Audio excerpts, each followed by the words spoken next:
Hello friends, नमस्कार। आपका मेरे चैनल रुद्रा एजुकेशन में बहुत बहुत स्वागत है। सबसे पहले हम लोग जो है लास्ट जो लेक्चर था उसके आंसर्स को देख लेते जो स्टूडेंट्स ने दिए, और उसके बाद में हम लोग जो है वो आज का जो 6 मई का जो पूरा सेक्शन है उसको करते हैं, है ना। 6 मई में जितने भी करंट अफेयर्स है उस पर बात करते, चर्चा करते हैं, बहुत गहराई से करेंगे। कई बार क्या हो रहा है, आजकल मैं लेक्चर्स कम बना रहा हूँ, उसके पीछे कारण ये है कि मुझे कुछ घर के भी कुछ काम करने होते हैं, तो इसलिए अदरवाइज़ जो है मैं आपको डेली बेसिस पे जो है ना 3-4 लेक्चर जब भी मैं फ्री होता हूँ तो 3 और 4 लेक्चर अलग अलग सब्जेक्ट्स पे आते रहते हैं। तो आप ज़रूर जो है सारे लेक्चर्स देख लीजिए। यदि मैं किसी दिन लेक्चर नहीं बना पा रहा हूँ तो आप प्रीवियस बहुत सारे लेक्चर आपके बैकलॉग्स में होंगे, क्योंकि मैंने लगभग 80 प्लस के करीब वीडियोज़ बना दिए, 80 प्लस वीडियोज़ बना दिए, है ना। तो आप लोग उनको देख सकते हैं। तो सबसे पहले हम लोग आंसर देखते हैं जो स्टूडेंट्स ने दिए हैं। तो देखिए, लेफ्टिनेंट गवर्नर मैंने पूछा था आपसे कि जम्मू कश्मीर के कौन चल रहे हैं, तो Girish Chandra Murmu, very correct answer. और 31 अक्टूबर 2019 को ये बने थे, ठीक है। और डल लेक जो है ये यहाँ पर है, और रॉफ डांस, जो रॉफ नृत्य है वो जम्मू कश्मीर का बहुत ही फेमस नृत्य है ना। अब देखिए, ये बहुत इंपॉर्टेंट क्वेश्चन है कि जो ऑपरेशन ब्लू स्टार था वो 1984 में इंदिरा गांधी जी के कार्यकाल में चलाया गया था, और उस समय पर जो है जो कुछ जो पंजाबी लोग थे वो खलिस्तान की मांग कर रहे थे, वो एक टेररिज्म का ग्रुप था। आज भी खलिस्तानी लोग बहुत ज़्यादा एक्टिव हैं कनाडा में आज भी खलिस्तानी है। और हाल ही में जब जस्टिन ट्रूडो जो भारत में आए थे तो उनका कोई स्वागत नहीं किया गया था। उसके पीछे कारण यही था कि कहीं ना कहीं इनडायरेक्टली, कोवर्टली, गुप्त रूप से जस्टिन ट्रूडो उन खलिस्तानी जो लोग हैं जो कनाडा में रहते हैं उनको सपोर्ट करते हैं, और इसीलिए भारत ने उनको जो है ना इतना स्वागत नहीं किया था। बीच में एक बार ऐसी बहुत खबरें अटकलें आई थी। तो देखिए, अमृतसर के जो है ना, अमृतसर में हुआ था ये ऑपरेशन ब्लू स्टार, और इसके तहत है ना जो भिंडरे वाले थे, भिंडरे वाला जो है ना, इन्होंने एक पूरा टैंक, बैटल टैंक जो है ना वो अमृतसर मंदिर जो है ना, स्वर्ण टेम्पल, वहाँ पर पूरा अंदर रखा था। तो है ना, जर्नैल सिंह भिंडरेवाला, तो इसको फाइनली क्या है, फाइनली इनको मार दिया गया था। तो ये ऑपरेशन ब्लू स्टार जो है ना 1984 की बात है। वेरी करेक्ट आंसर, बहुत सही आंसर दिया है। मैंने आपसे पूछा था जो telecom regulatory authority of India, जो ट्राई है, ये संस्था क्या करती है। जितने भी हमारे ये आइडिया वोडाफोन आज की तारीख में दोनों मर्ज हो चुके हैं, राइट। भारती एयरटेल, जियो, तो इन सभी को जो बैंडविड्थ अलोकेट करना है, क्या रूल्स एंड रेगुलेशन रहेगा। जिस प्रकार SEBI, exchange board of India जो है ना, security and exchange board of India, वो सेंसेक्स के ऊपर रेगुलेट करती है, उसी तरह से टेलीकम्युनिकेशन नेटवर्क के ऊपर कौन रेगुलेट करता है, ट्राई करता है, telecom regulatory authority of India. और इसके वर्तमान में हेड कौन चल रहे हैं, राम सेवक शर्मा चल रहे हैं। पीएचडी बिल्कुल करेक्ट आंसर दिया। डॉक्टरेट होता है, याद रखना, doctorate of philosophy, PHY, doctorate of philosophy, right. तो ये कुछ क्वेश्चन है। इसके बाद देखते हैं हम लोग और कौन कौन से क्वेश्चंस के आंसर्स दिए। तो देखिए, इसके बाद मैंने एक और जो प्रश्न पूछे थे उसमें यूनाइटेड किंगडम इन्होंने बताया है, कैपिटल इसकी लंदन है। बोरिस जॉनसन, ये बोरिस जॉनसन वही हैं जिन्होंने ना हर्ड इम्यूनिटी की बात की थी इंग्लैंड में, कि हर्ड इम्यूनिटी से जो है ना वो इंग्लैंड एक तरह से वापस से है ना कोविड-19 से रिकवर हो जाएगा, ऐसी बात कही थी बोरिस जॉनसन ने, है ना। आज नहीं तो कल हर्ड इम्यूनिटी आनी है। 2-3-4 साल में क्या होगा, पूरे दुनिया की लगभग 70-60% आबादी को एक केस हो जाएगा, तो ऑटोमेटिकली लोगों में वो हर्ड इम्यूनिटी आ जाएगी। इसको मैं आपको बहुत अच्छे से समझाता हूँ। देखिए, हर्ड इम्यूनिटी क्या होता है, मान लीजिए ये लोग हैं, है ना, ये जो मैंने डॉट बनाए हुए ये लोग हैं, है ना, इस तरह से लोग हैं ये। अब क्या होता है कि कुछ लोगों में, जैसे मान लीजिए इसमें इम्यूनिटी आ गई, इसमें इम्यूनिटी आ गई, तो ये वाला व्यक्ति इनको और इसको नहीं फैला सकता। किसको फैला सकता है, इस वाले व्यक्ति को ही फैला सकता है, इनको नहीं फैला सकता। तो इस तरह से हर्ड इम्यूनिटी आ जाएगी और लोगों में क्या होगा, ऑटोमेटिकली जो है ना एंटीबॉडीज़ जनरेट हो जाएंगी। लेकिन ये बहुत साल लगेंगे और इस प्रोसेस में कई सारे लोग मारे जाएंगे। आपको ये बात पता होनी चाहिए कि जो हमारे पूर्वज हैं, हमारे जो एंसेस्टर्स हैं, उन्होंने कई भयानक बीमारियों का सामना किया है, और उन भयानक बीमारियों का सामना करते हुए उनकी मौत हुई है, और तभी हम में से कुछ में, है ना, वो एंटीबॉडीज़ आज भी मौजूद है। तो आप याद रखना कि जो हम मानव हैं, उन्होंने लगातार जो वायरसेस हैं, जीवाणु हैं, जो विषाणु हैं, इन सभी के खिलाफ लगातार हम लोग प्रतिरोध अपने शरीर में जनरेट करते जा रहे हैं साल दर साल। और आज हमें ये जीवाणु विषाणु ज़्यादा परेशान नहीं कर पाते। इसके पीछे कारण भी यही है कि हमारे शरीर में, रक्त में जो है ना एंटीबॉडीज़ बहुत पावरफुल बनी हुई है। लेकिन यदि कोई नया वायरस या जीवाणु आता है तो हमारा जो एंटीबॉडीज़ है ना वो काम नहीं कर पाता। तो बोरिस जॉनसन ने भी यही बोला था कि भाई हम हर्ड इम्यूनिटी जनरेट कर लेंगे, हम अपने, है ना। लेकिन इनको स्वयं को ही जो है ना, आपको पता होगा ये 13-14 दिन के लिए फिर इनको क्या हुआ था, इनको है ना इवन आईसीयू में भी भर्ती करना पड़ता बोरिस जॉनसन को, राइट। तो और मैंने आपसे ये पूछा था कि क्वीन कौन चल रही है, एलिजाबेथ II, बिल्कुल सही। और करेंसी क्या है यहाँ की, पाउंड स्टर्लिंग है इंग्लैंड की। AR रहमान साहब को जो है ना 2008 में स्लम डॉग मिलेनियर, है ना, मिलेनियर की स्पेलिंग आप मुझे कमेंट बॉक्स में बताइए। स्लम डॉग मिलेनियर जो है ये, इसको ऑस्कर पुरस्कार, मिलेनियर की स्पेलिंग बहुत इंपॉर्टेंट है, एग्जाम में पूछी जाती है ना, जो मिस स्पेल्ट इंग्लिश में। तो देखिए AR रहमान को जो है ना ऑस्कर दिया गया था 2008 के लिए, स्लम डॉग मिलेनियर। और आपको ध्यान आ रहा होगा एक गाना था, इन्होंने ही बनाया था स्लम डॉग मिलेनियर, आपको याद होगा। भारतीय कैरेक्टर्स थे उनमें, अनिल कपूर थे, है ना, और जो है इरफान खान भी स्लम डॉग मिलेनियर में थे। और आपको एक गाना याद आ रहा होगा, इस गाने के लिए उनको मिला था, आजा आजा जिंद शामी याने के तले, आजा जरी वाले नीले आसमाने के तले, जय हो। तो इस तरह का एक गाना था और उसी के लिए इनको ये पुरस्कार दिया गया, है ना। और इंग्लिश मीडियम जो है अभी जो इंग्लिश लैंग्वेज की जो पैरासाइट पिक्चर है उसके लिए अभी जो है ना नॉमिनेट किया गया है रणवीर कपूर और आलिया भट्ट की मूवी को, राइट। इसके बाद में जो है lieutenant governor Jammu and Kashmir GC Murmu, ये GC मुर्मू जो हैं वो 31 अक्टूबर 2019 को इन्होंने शपथ ली थी। ऑपरेशन ब्लू स्टार हम लोगों ने ऑलरेडी बात कर ही ली है। और जो ये मंदिर है गोल्डन टेम्पल, उसमें जो लोकेशन है उसको हम लोग क्या बोलते हैं, हरमिंदर साहिब। तो हरमिंदर साहिब उस, है ना, उस लोकेशन का नाम है, तो ये बात याद रखेंगे। तो देखिए इसके बाद में नेक्स्ट चलते हैं, और क्या क्या प्रश्नों के आंसर्स दिए, बहुत अच्छे से आंसर्स दे रहे हैं, है ना स्टूडेंट्स। देखिए ये बहुत अच्छा क्वेश्चन है, ऑपरेशन कैक्टस, बहुत अच्छा आंसर दिया इन्होंने। 3 नवंबर 1988 को मालदीव के लिए इंडियन एयरफोर्स ने एक ऑपरेशन कैक्टस चलाया था, क्योंकि जो लिट्टे थे, आपको याद आ रहा होगा, जो लिट्टे समूह था जो कि है ना तमिल लिबरेशन आर्मी के थे, और उन्होंने, आपको याद आ रहा होगा, राजीव गांधी की जो हत्या की थी गले के अंदर माला पहनाकर, है ना, एक महिला ने उनके गले में माला डाली थी और वो मानव बम के रूप में पूरी फट गई थी, और इस प्रकार है ना राजीव गांधी जी की मृत्यु होती है। तो जो लिट्टे थे जो कि तमिलनाडु में है, आपको पता होगा कि जो श्रीलंका देश है ना, आप मुझे कमेंट बॉक्स में बताइए श्रीलंका देश का पूर्व नाम क्या था, पहले उसे श्रीलंका देश को किस नाम से जानते थे। श्रीलंका के अंदर जो है, जो तमिल लोग हैं वो एक तरह से माइनॉरिटी हैं, और वो लोग जो है ना लगातार है ना अपने अधिकारों के लिए जो है ना लड़ रहे थे वहाँ पे, और इसलिए उन लिट्टों ने क्या करा था, लिट्टे जो समूह है उसने मालदीव के ऊपर भी पूरा कंट्रोल कर लिया था। फाइनली क्या हुआ कि इंडियन एयरफोर्स की मदद से उनको हटाया गया। तो यही ऑपरेशन कैक्टस है, राइट। मालदीव के ऊपर हमने बहुत सारे ऑपरेशन है ना हेल्प की है मालदीव के ऊपर, ठीक है। अभी आप मेरे को उस ऑपरेशन का नाम बताइए जो मालदीव के लिए ना भारतीय सरकार ने जो है ना उनको मदद भेजी थी। तो भारतीय सरकार ने जो मालदीव को मदद भेजी है कोविड-19 के लिए, उस ऑपरेशन का नाम क्या है। इस तरह के ऑपरेशंस जो है ना वो एग्जाम में बहुत ज़्यादा नॉर्मली पूछे जाते हैं। अब देखिए ट्राई की फुल फॉर्म हमने बात कर ही ली है ना। और हाई कोर्ट वर्तमान में कितने, 25 हैं, और जो हाई कोर्ट्स किस में आते हैं, 214 में आते हैं। और बॉम्बे का जो हाई कोर्ट है वो कब बना था, अंग्रेजों के समय पे 14 अगस्त 1862 को बना।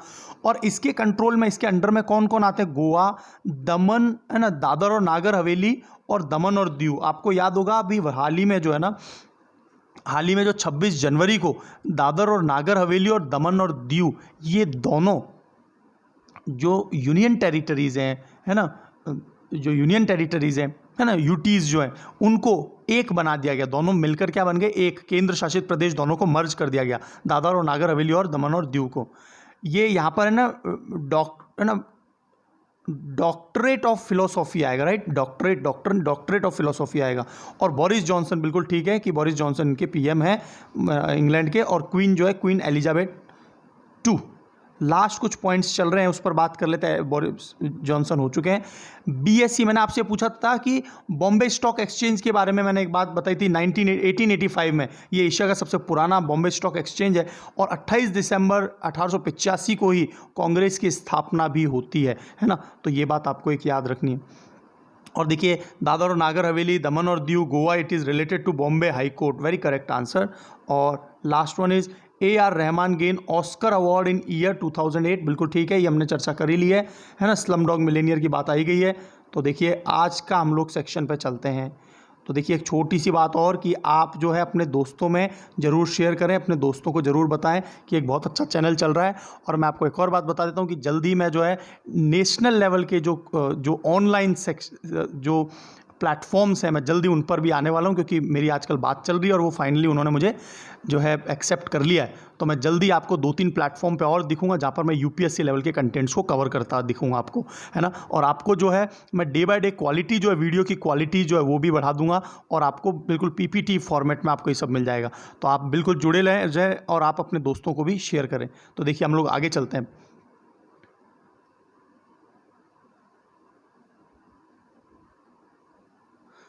तो देखिए आज के करंट अफेयर्स पे आ जाते हैं हम लोग। 6 मई के करंट अफेयर पे आ चुके हैं। तो देखिए भारत के प्रधानमंत्री, हमने पहले बात कर ली, नरेंद्र मोदी जी ने गुट निरपेक्ष जो आंदोलन है, मैंने आपको लास्ट लेक्चर में बताया था नैम, तो वो मैंने आपको ये बोला था ये नैन होता है। तो यदि वो देशों की बात करें तो नॉन अलाइंड नेशंस, है ना, गुट निरपेक्ष देश हैं तो नैन आएगा। लेकिन वो जो आंदोलन चला था जो 1961 में बेलग्रेड से शुरुआत की गई थी, उसका नाम क्या था? Non aligned movement. मूवमेंट का मतलब होता है आंदोलन, और यहाँ पर NAN क्या है? नॉन अलाइंड नेशन, और ये नॉन अलाइंड मूवमेंट। तो ये बात एक याद रखनी है आपको। तो इन्होंने ऑनलाइन शिखर सम्मेलन स्थापित किया था, आपको ध्यान है लास्ट लेक्चर में मैंने बात की थी। और नैम जो है कब से शुरू हुआ? ये हुआ 1961 में बेलग्रेड से, है ना। आप मुझे बताइए बेलग्रेड किसकी राजधानी है? अभी हाल ही में मैंने पूछा था आपसे क्वेश्चन, बेलग्रेड किसकी राजधानी है? तो एक बार फिर मुझे कमेंट बॉक्स में बताइए। और यूनाइटेड अगेंस्ट कोविड-19 इस नाम से जो है ये समिति हुई थी नैम की। नैम में लगभग 120 देश आते हैं, और इसका मुख्यालय कहाँ है? जकार्ता, इंडोनेशिया में।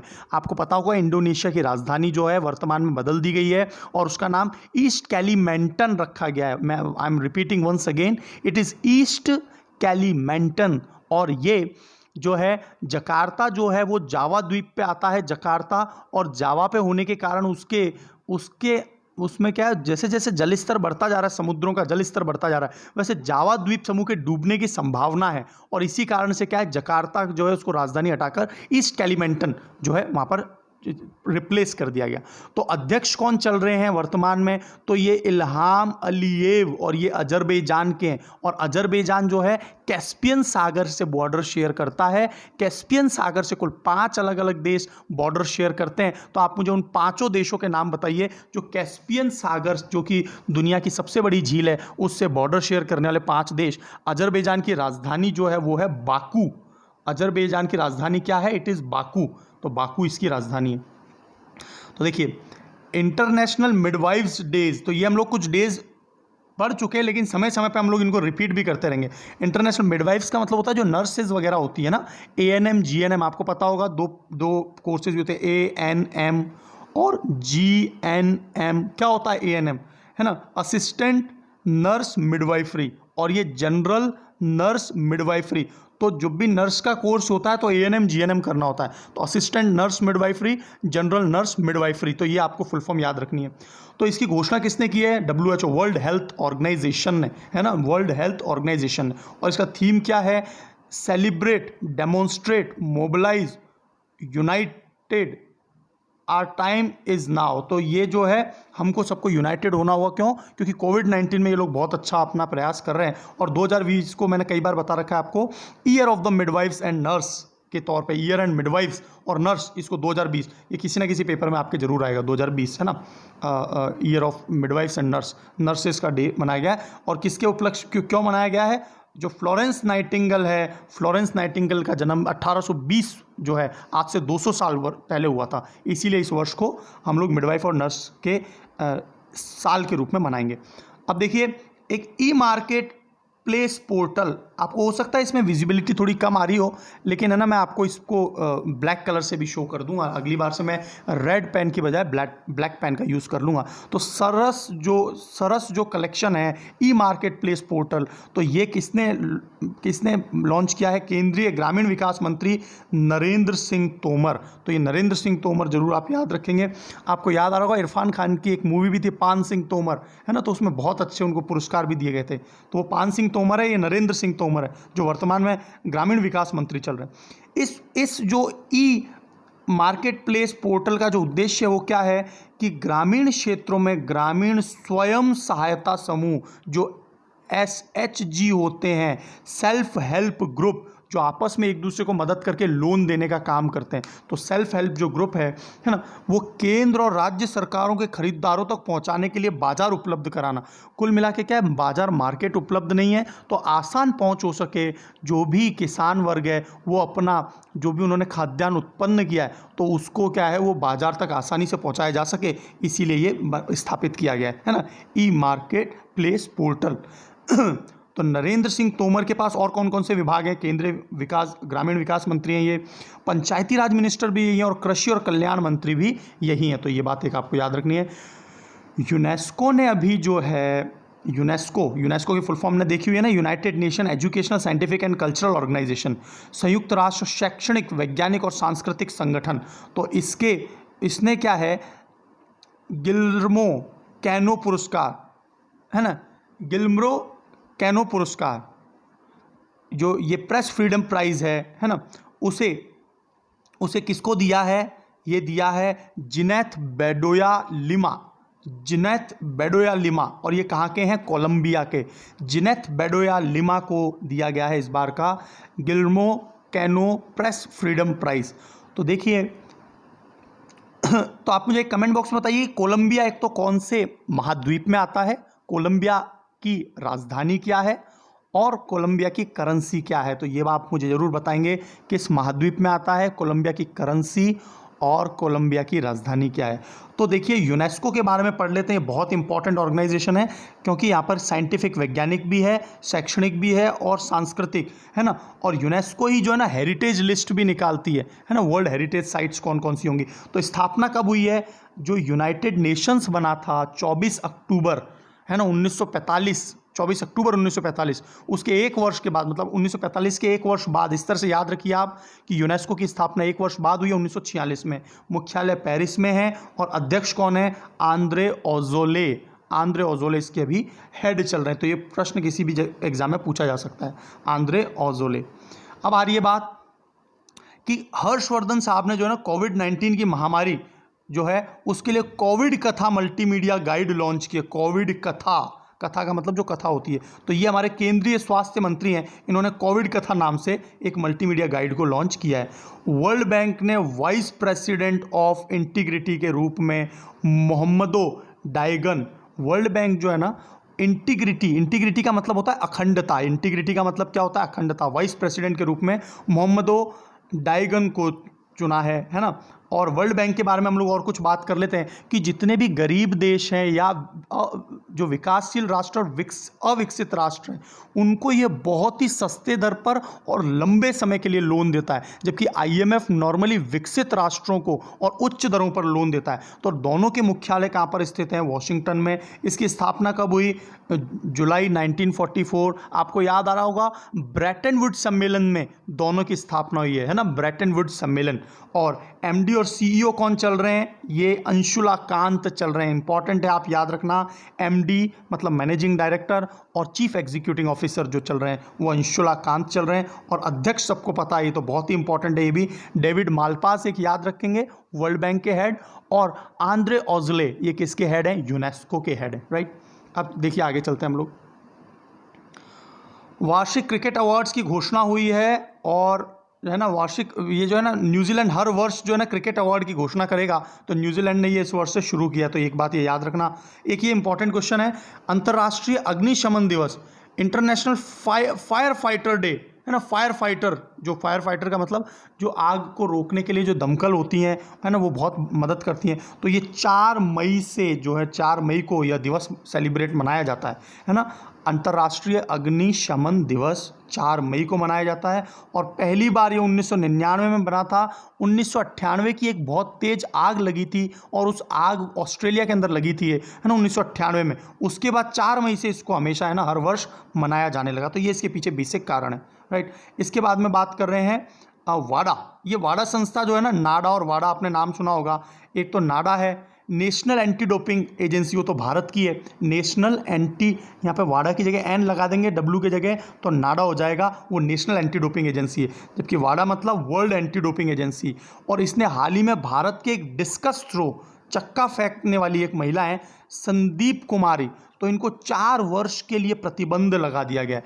कमेंट बॉक्स में बताइए कि संदीप कुमारी कौन से राज्य से संबंध रखती है ना। आपसे प्रश्न पूछा जा सकता है, एक और कोई से क्वेश्चन पूछे जाते हैं। देखिए, संदीप कुमारी का संबंध किस खेल से, तो आप याद रखेंगे डिस्कस थ्रोअर्स से के खेल से इनका संबंध है। और 4 वर्ष के लिए इन पर प्रतिबंध लगा दिया गया। वाडा की स्थापना कब हुई है? 10 नवंबर 1999। आपको 1999 याद रखना है वाडा के लिए। और मॉन्ट्रियल, जो कि एक शहर है कनाडा का, मॉन्ट्रियल, आपको याद आ रहा होगा, ओजोन परत के लिए भी जो है एक अंतर्राष्ट्रीय प्रोटोकॉल बनी थी, मॉन्ट्रियल प्रोटोकॉल, है ना, 1987 में, है ना। तो आप में से कौन मुझे मॉन्ट्रियल प्रोटोकॉल्स के बारे में बताने वाला है? और मॉन्ट्रियल एक शहर है which is located in Canada, जबकि कनाडा की राजधानी क्या है? ओटावा। और वर्तमान में प्रधानमंत्री कौन चल रहे हैं? जस्टिन ट्रूडो, बहुत ही young and dynamic prime minister है वहाँ के। और अध्यक्ष कौन चल रहे हैं वाडा के? जॉन फाहे जो हैं ये अध्यक्ष चल रहे हैं वाडा के, world anti doping agency, right. देखिए अब आगे चलते हैं। देखिए हाल ही में ये पूछा, एक करंट अफेयर में क्वेश्चन था कि भाई अमेरिकन जो बर्ड डे है वो कब मनाया था। वो आपके एग्जाम के लिए क्वेश्चन नहीं हो सकता, लेकिन भारतीय पक्षी दिवस जरूर पूछा जा सकता है। National bird day in India, तो कब मनाया जाता है नेशनल बर्ड डे पक्षी दिवस? तो 12 नवंबर, याद रखना, है ना। अमेरिका से हमें कोई मतलब नहीं है। अब देखिए, एक जो बहुत ही ज़्यादा प्रचलित टिकटॉक सोशल ऐप है। सबसे पहले तो मैं आपसे कि एक रिक्वेस्ट करूंगा कि टिकटॉक के ऊपर जो अपना समय जो आप लोग बर्बाद करते हो बिल्कुल ना करें। इट इज़ ये जानबूझ के जो है चाइना द्वारा बनाया गया एक ऐसा ऐप है जिस पे है ना केवल आप अपना टाइम पास कर लेंगे, लेकिन आप कुछ प्रोडक्टिव नहीं प्राप्त कर सकते। तो TikTok is just waste of time. तो देखिए, लेकिन फिर भी देखो, टिकटॉक एक बहुत बड़ा सोशल ऐप बन चुका है और भारत में सबसे ज़्यादा जो डाउनलोडिंग है ना, वो भारत में सबसे ज़्यादा लोग जो समय का ख़राब करते हैं ना, वो टिकटॉक ऐप पर आजकल समय पे ख़राब कर रहे हैं। और भारतीय लोग, पूरे वर्ल्ड में सबसे ज़्यादा भारतीय लोग टिकटॉक पे छाए हुए हैं। तो देखिए, मत कर फॉरवर्ड का मतलब क्या है कि कई बार क्या होता है, आपने सुना होगा मॉब लिंचिंग, लोग मर जाते हैं मॉब लिंचिंग में, है ना। कि कोई भी व्यक्ति जा रहा है, अभी आपने सुना होगा पालघर की जो घटना है, तो पालघर की घटना भी एक तरह की मॉब लिंचिंग थी कि वो लोग कहीं जा रहे थे, वो जो साधु थे वो कहीं जा रहे थे, और वो जाते जाते क्या हुआ कि पुलिस ने उनको रोका कि आप आगे नहीं जा सकते जो है कोविड-19 के कारण। तो वो एक गांव की तरफ चले गए। तो वहाँ पर कुछ विशेष ऐसे जो है समुदाय थे, उन्होंने उनको पीट कर मार दिया। तो इस तरह से जो क्या है, बहुत तरह की एक्टिविटीज़ चल रही है आजकल, और यही एक कारण है मॉब लिंचिंग जो है। बड़ी संख्या में लोग जो है ना बिना जांचे परखे, जैसे पिछले दिनों में आपने सुना होगा कि है ना कुछ व्यक्ति जाते हैं और है ना उनके बारे में ये भ्रामक विचार फैला दिया जाता है व्हाट्सएप के माध्यम से कि ये लोग जो है ना बच्चों को चुराने आए हैं, बच्चों को ले जाएंगे, अपहरण करेंगे, और उसके चलते क्या है, सारे के सारे लोग इकट्ठा होकर उनको मार देते हैं। तो इस तरह की जो मॉब लिंचिंग की घटना है, इसीलिए व्हाट्सएप के ऊपर आपको पता होगा कि अब वर्तमान में हम केवल 5 लोगों को ही फॉरवर्ड कर सकते हैं मैसेज। तो इसके पीछे जो संज्ञान लिया था वो हमारे सुप्रीम कोर्ट ने लिया और फाइनली ये वर्डिक्ट दिया, और व्हाट्सएप को भी ये मानना पड़ा, है ना। तो देखिए, मत कर फॉरवर्ड का मतलब है कि कोई गलत भ्रामक सूचनाएं हैं, गलत सूचनाओं के प्रसार के बारे में लोगों को जागरूक करना, ये अभियान तेज किया। और इस अभियान के अंदर जो शामिल है वो है विराट कोहली, जो कि इंडियन क्रिकेट टीम के हैं, सारा अली खान, ये आजकल जो है एक्ट्रेस चल रही है, Ayushmann Khurrana, one of the finest actor, बहुत अच्छे एक्टर हैं ये, और कृति शेनन। तो ये चारों जो है ना इस अभियान में शामिल है। अब देखिए आगे आते हैं, मुख्यमंत्री शहरी गारंटी योजना। तो मुख्यमंत्री शहरी गारंटी योजना को शुरू करने वाला जो राज्य है वो कौन है? हिमाचल प्रदेश। और देखो, केंद्र की तो योजना है ही मनरेगा, लेकिन अभी एक राज्य ने भी शुरू किया है रोजगार गारंटी योजना। तो लोगों को 120 दिन के लिए जो है ना सुनिश्चित रोजगार प्रदान किया जाएगा, और विशेषकर ये शहरों में रहने वाले लोगों के लिए तो ये बहुत इंपॉर्टेंट बात है। तो हिमाचल प्रदेश के मुख्यमंत्री ने शहरी रोजगार गारंटी योजना की शुरुआत की है ना। ठीक है, हिमाचल प्रदेश के बारे में हम लोग कुछ और इन्फॉर्मेशन है वो हम लोग अलग से पढ़ेंगे इसको, है ना। अब देखिए, जम्मू कश्मीर के 3 फोटोग्राफर्स, है ना, पत्रकार, उनको जो है ना पुलित्जर पुरस्कार मिला। पुलित्जर पुरस्कार जो है ना पत्रकारिता के क्षेत्र में बहुत ही बड़ा नाम है, पुलित्जर पुरस्कार। तो देखिए, हमारे जो जम्मू कश्मीर जब से जो है ना 370 धारा हटी है, तो उसके बाद में ये जो 3 पत्रकार हैं, इन्होंने बहुत अच्छे अच्छे फोटोग्राफ्स लिए हैं। तो मुख्तार खान, ये तीनों नाम आपको याद रखना है, बहुत इंपॉर्टेंट क्वेश्चन हो सकता है एग्जाम में। मुख्तार खान, यासिन डार और चन्नी आनंद अगस्त 2019 में, आपको याद आ रहा होगा, धारा 370 के अधिकतर प्रावधान को हटाए जाने के बाद क्षेत्र में जारी बंद के दौरान सराहनीय काम किया इन्होंने। बहुत ही कमेंडेबल एंड अपलॉडेबल जॉब इन्होंने किया। बहुत अच्छे अच्छे फोटोग्राफ्स लिए। इनको पत्रकारिता के लिए नहीं, 21 अलग अलग क्षेत्रों में पुरस्कार मिलते हैं, पुलित्जर पुरस्कार, और ये वर्ल्ड फेमस पुरस्कार है। एक तरह का जो है ये नोबेल पुरस्कार माना जाता है पत्रकारिता में। तो फीचर पुरस्कार जो है फीचर फोटोग्राफी के लिए, ये बात याद रखना, फीचर फोटोग्राफी के लिए मुख्तार खान, यासिन डार और चन्नी आनंद को ये पुरस्कार दिया गया है ना। और देखिए, पुलित्जर पुरस्कार 1917 में हंगरी जो है ना, आप मुझे बताइए हंगरी की राजधानी क्या है? और हंगरी कहाँ से है? यूरोप में एक देश है। हंगरी की राजधानी बताइए। और हंगरी मूल के अमेरिकी जो है प्रकाशक, मतलब पब्लिशर, जोसेफ पुलित्जर के नाम पर रखा गया है। और ये हर साल कौन सा यूनिवर्सिटी निकालता है? कोलंबिया विश्वविद्यालय, है ना, कोलंबिया की राजधानी। और आपको करेंसी बतानी है और कौन से महाद्वीप में, ये आपको मुझे बताना है। ये मैंने पहले ही प्रश्न पूछा हुआ है आपसे। तो ये पुरस्कार प्रदान किया था, और इस पुरस्कार में क्या मिलता है? एक प्रमाण पत्र और $10,000 की एक नकद पुरस्कार राशि दी जाती है। तो ये एक आपको याद रखना है। अब देखिए, अर्थव्यवस्था के ऊपर बात कर लेते हैं। आपको पता होगा 2019 का जो अर्थव्यवस्था का, मतलब कि इकोनॉमिक्स में जो नोबेल पुरस्कार दिया गया था, वो भारतीय व्यक्ति को भी दिया गया था। उसमें एक भारतीय व्यक्ति भी शुमार थे। तो देखिए, अर्थव्यवस्था को पटरी पर लाने के लिए बड़े प्रोत्साहन या पैकेज की पैरवी की है अभिजीत बनर्जी ने, है ना। तो यहाँ पर मैं आपको बहुत अच्छा एक टेक्निकल कॉन्सेप्ट क्लियर कर देता हूँ, जो एग्जाम के लिए तो इंपॉर्टेंट है, और वैसे भी आपको ये बात पता होनी चाहिए। तो देखिए, जो पहले तो कुछ बेसिक बात कर लेते हैं, और उसके बाद में मैं आपको बहुत ही इन्फॉर्मेशन जो है, इंपॉर्टेंट इन्फॉर्मेशन देता हूँ, ताकि आपको बहुत एक ना डीप इंसाइट जनरेट हो जाएगा। तो 2019 का अर्थशास्त्र का नोबेल आपको पता है किसको दिया गया? अभिजीत बनर्जी को। 58 वर्ष के हैं। इनकी जो वाइफ है ना, एस्टर डुफ्लो, तो इन्होंने वहीं पे शादी करी है। ये इंडियन ओरिजिन है, लेकिन अमेरिकी सिटीजनशिप है इनके पास, है ना, अमेरिकन सिटीजनशिप। और माइकल क्रैमर, इन तीनों को जो है ना 2019 का अर्थशास्त्र का नोबेल पुरस्कार दिया गया। ये आज भी, इस पूरे वर्ष ये क्वेश्चन आ सकता है। गरीबी दूर करने के लिए एक्सपेरिमेंटल अप्रोच इन्होंने अप्लाई की थी, एक्सपेरिमेंटल अप्रोच, और इसीलिए इनको क्या है, ये पुरस्कार दिया गया, है ना। तो देखो, इन्होंने भारत को लगातार जो है ना, आप देख रहे होंगे रघुराम राजन और जो है अभिजीत बनर्जी, भारतीय सरकार को लगातार ये संदेश दे रहे हैं कि आप जो है ना, अब तो कुछ ना कुछ एक ऐसा पैकेज लिया हो गरीबों के लिए कि उनके अकाउंट में 5,000, 10,000 या 15,000 रुपये जरूर दिए जाएं। और इसके लिए बार बार एक टर्म का यूज़ हो रहा है, हेलीकॉप्टर मनी, है ना। हेलीकॉप्टर मनी क्या होती है कि भारत सरकार के आदेश पर आरबीआई जो है ना, वो एक बहुत बड़ी करेंसी का निर्माण कर सकती है, और सीधे सीधे किसके खातों में दे सकती है? जो गरीब जो लोग हैं, है ना, निम्न तबके के जो लोग हैं, और जिनके पास जनधन अकाउंट है, डायरेक्टली उनके अकाउंट में डाला जा सकता है, ताकि उनको रहने खाने का खर्चा चल सके। क्योंकि इस महामारी ने उनके संपूर्ण जीवन का जो वो डेली वेजेस पे काम करते थे, प्रतिदिन के मेहनताने पे काम करते थे, वो सब उनसे छीन लिया गया है। तो उनके पास खाने तक के लाले पड़े हुए। तो इसीलिए क्या है, बार बार ये सजेशन दिया जा रहा है,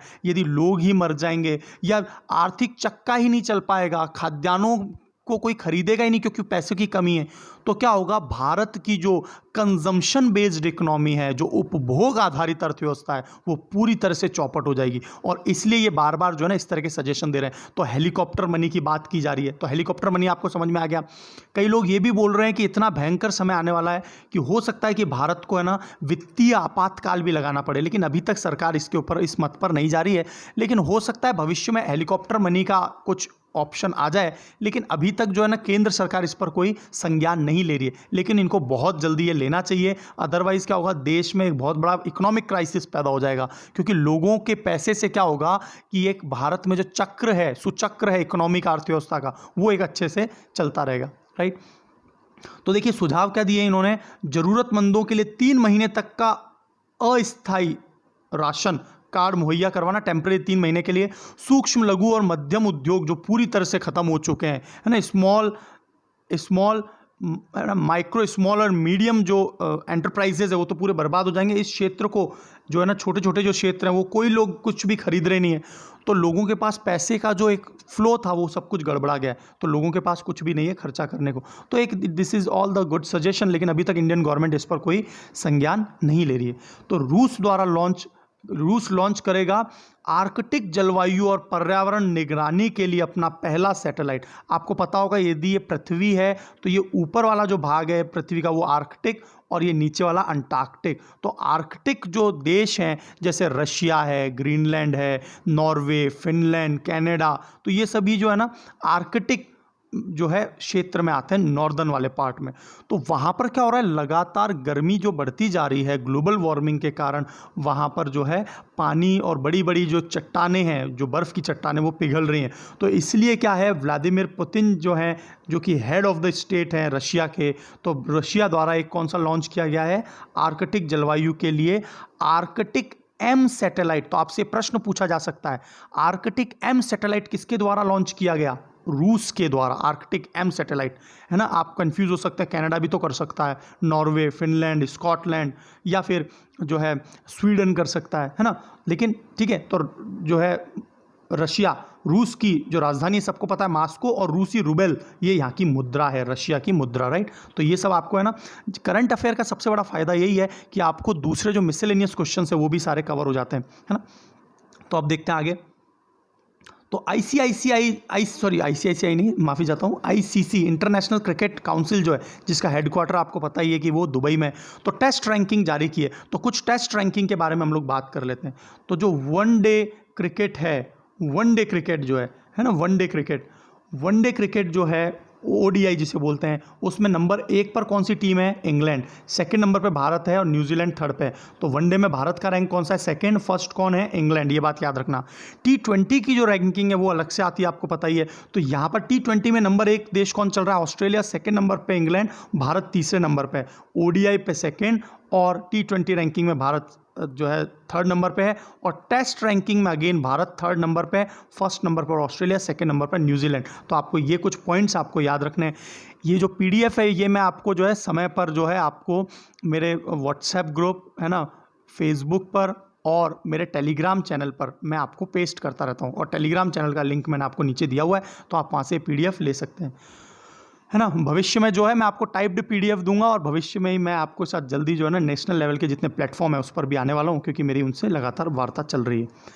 और ये इसके इस पीछे जो है ना सबसे ज़्यादा जो मदद है वो मैं आपको, आप लोगों को मेरा क्रेडिट शेयर करना चाहता हूँ। It is because of you, क्योंकि आप लोगों के लिए मैंने डेडिकेशन दिखाया, और इस डेडिकेशन के कारण क्या हुआ, मैंने बहुत सारे लेक्चर्स देखे, बनाए, और उन लेक्चर्स को देख के बड़ा प्रभावित हुआ, और उसके बाद उन्होंने तुरंत मेरे साथ जो है टाई अप करने की बात कर ली है। तो मैं आपका, विशेषकर आप लोगों का बहुत ज़्यादा आभारी हूँ, और आप जो है इसी तरह से शेयर करते रहें। उस प्लेटफॉर्म के लिंक भी मैं आपको जल्दी दे दूंगा, कुछ 3-4 दिन में वहाँ पर भी वीडियोज़ स्टार्ट हो जाएंगे। तो देखिए ओडीआई जो है वो वनडे क्रिकेट जो है, विराट कोहली जो है ओडीआई में नंबर 1 रैंकिंग पे, और सेकंड नंबर पे रोहित शर्मा। तो ये दोनों तो आपको याद रहेंगे, दोनों में फर्स्ट और सेकंड रैंक पे विराट कोहली और रोहित शर्मा भारत के हैं। T20 में जो है ना पाकिस्तान के बाबर आजम फर्स्ट रैंक पर रहे, मतलब सबसे ज़्यादा पॉइंट्स के साथ हैं, है ना, इनका सबसे अच्छा परफॉर्मेंस चल रहा है। और भारत के KL राहुल, ये बैटिंग में, मैंने अभी बैटिंग की बात की है, बॉलिंग और ऑलराउंडर की बात नहीं कर रहा हूँ मैं, आज केवल बैटिंग की बात कर रहा हूँ। और टेस्ट प्लेयर जो हैं बैटिंग में, टेस्ट प्लेयर सबसे ज़्यादा अच्छे कौन खेल रहे हैं, स्टीव स्मिथ, सबसे ज़्यादा पॉइंट्स इनको हैं, और सेकंड नंबर पे विराट कोहली। तो विराट कोहली टेस्ट रैंकिंग में सेकंड और ओडीआई में फर्स्ट, और रोहित शर्मा जो है वो सेकंड चल रहा है ओडीआई में, और केएल राहुल टी20 में बहुत अच्छा खेलते हैं ये। तो इससे पहले मैं ख़त्म करूं, मेरा ये कुछ पॉइंट्स और हैं, तो मैं आज के प्रश्न आपसे पूछ लेता हूं। एक तो ये कि जो विश्व प्रवासी पक्षी दिवस है जो कि मई में ही सेलिब्रेट होता है, मैंने आपको लास्ट लेक्चर्स में पढ़ाया हुआ है, तो आप मुझे बताइए विश्व प्रवासी पक्षी दिवस कब मनाया जाता है। Second point, Order of Rising Sun, Order of Rising Sun से किस भारतीय को सम्मानित किया गया है। अभी हाल ही में जो है ना जापान ने ये पुरस्कार की घोषणा की थी, आप उनका नाम बताइए, बहुत अच्छा क्वेश्चन हो सकता है ये एग्जाम के लिए। और आपको एक और बात पता होगी कि भारत के पास आजकल है ना, भारत ने एक नया नवेला, एक नया मंत्रालय बनाया, आयुष मंत्रालय, जो कि मोदी सरकार ने बनाया। तो एक तो ये बताना है कि ये मंत्रालय किस वर्ष बनाया गया। नए नए मंत्रालय बने हैं पिछले दिनों में, है ना, जल मंत्रालय बनाया भी, और इसके वर्तमान मंत्री मिनिस्टर कौन चल रहे हैं, इसकी फुल फॉर्म क्या है। और आपको पता होगा आयुष जो है ना एक एब्रिविएशन टर्म है ना, AYUSH सबका अलग अलग मीनिंग है, और इनके यही 5 जो है ना ये मेडिकल फैसिलिटी, अलग अलग तरह के है ना स्वास्थ्य के लिए ना हम लोग तरीके अपनाते हैं, है ना, जैसे आयुर्वेदा, है ना, इस तरह से। तो अब लास्ट पॉइंट है जो हमारा आज का सेक्शन का, विभिन्न देशों में जो भारतीय लोग फंसे हुए हैं उनको वापस लाने के लिए सरकार ने एक मिशन लॉन्च किया हुआ है। तो उस मिशन का नाम क्या है, ये आपके एग्जाम में बहुत अच्छा क्वेश्चन बन सकता है। ये मिशन और ऑपरेशन जो है ना, जैसे मैंने लास्ट लेक्चर में ऑपरेशन कैक्टस पूछा था, ऑपरेशन ब्लू स्टार पूछा था, वैसे ही आपसे पूछा जाए ऑपरेशन वंदे भारत या मिशन किससे संबंधित है, तो विदेशों में जो भारतीय फंसे हुए हैं कोविड-19 के कारण, तो उनको लेकर आना है, तो उसके बारे में आपको लास्ट लेक्चर का ध्यान होगा। इंडियन नेवी ने कौन सा कोविड-19 के लिए लोगों को लाने के लिए ऑपरेशन चलाया हुआ है, ऑपरेशन समुद्र सेतु। समुद्र सेतु इंडियन नेवी ने चलाया, वंदे भारत भारत सरकार ने चलाया। ऑपरेशन कैक्टस जो है वो मेरे को स्टूडेंट्स ने आंसर दे ही दिए हैं, तो आपको समझ में आ गया होगा ऑपरेशन कैक्टस मालदीव से रिलेटेड है। कमेंट बॉक्स में बताइए कि ऑपरेशन वेनिला किससे संबंधित है ना। इस प्रकार मैं आज का जो है लेक्चर फिनिश करता हूं, और आप अपने दोस्तों में शेयर करें। Wish you all the best, God bless you all.